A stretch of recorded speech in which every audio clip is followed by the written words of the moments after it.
ధర్మరాజా, కిరీటమున తేలు, సింహాసనమున మేకు.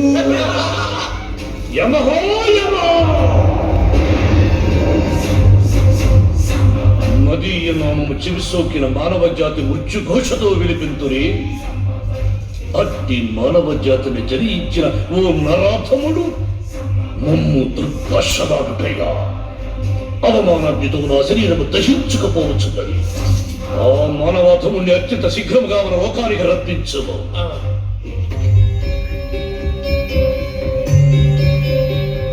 వాడికి నిండు నూరేళ్ళాల్సి ప్రభు. చిట్టా సరిగా చూడదు. అతగాడికి 10 దినములకు ఒకసారి, 40 దినములకు మరి ఒకసారి యమగండమున్నది ప్రభు. లెస్స చిత్రగుప్త, బహులెస్స. ఆ మొదటి ఖండములనే వారిని ఇక్కడికి రప్పించుమా. కక్షతో ప్రాణము తీయటయా ఆ ధర్మము ప్రభు. ధర్మాధర్మములను యోచింపవలను. వాడిక్కడకు రావలే. వాడి బ్రతుకు బంబోళ జంబో కావలే. వాడి ధిక్కారములను ఆ కాలి కింద వేసి కసాపిసాతో